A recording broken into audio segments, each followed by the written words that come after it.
All right, back with you as the sky continues to brighten, in opposition to the clouds and rain that we saw, even some thunderstorms and some heavy downpours in some of our southern locales, mainly Mahoning and Columbia and Lawrence County earlier on today. So the rest of the evening is looking good. We'll talk about that here in just a second, but we do want to talk about some trends in the longer range. And of course, we are now into the month of August, and as you've no doubt noticed by now, the days are starting to get shorter. And in fact, as we get into August, we start solar autumn, the period of the year where we lose daylight at the fastest rate.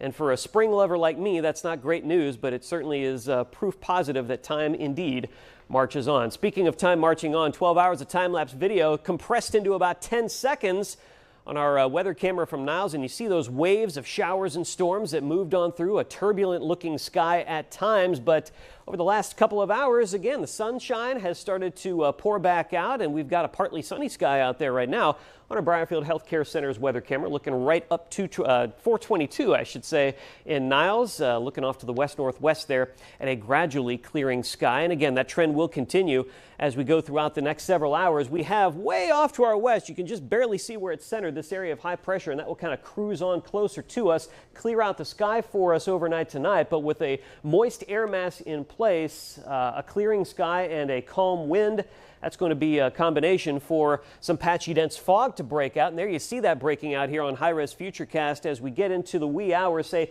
2, 3, 4, 5 a.m. And if you're heading out early tomorrow morning, you will no doubt encounter some of that patchy dense fog as well. Temperatures will make their way down to around 64 degrees overnight tonight, a few ticks lower than where we ended up last night. Now, once we get rid of that morning fog on our Sunday, the sun will come out in earnest, pretty much wall-to-wall sunshine as that high pressure builds in closer to us.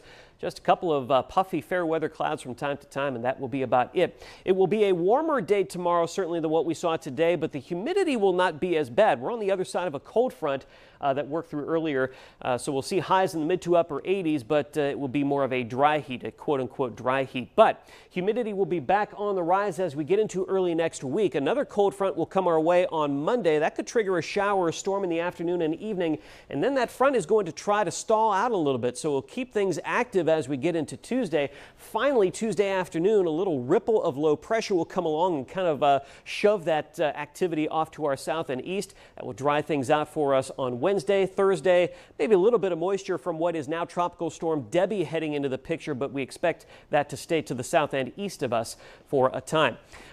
Quick look into the longer range, a cooler than average pattern being advertised, and that's something we can look forward to, especially by next weekend. Temperatures around 80 degrees, even some upper 70s as we finally get to give our ACs a break.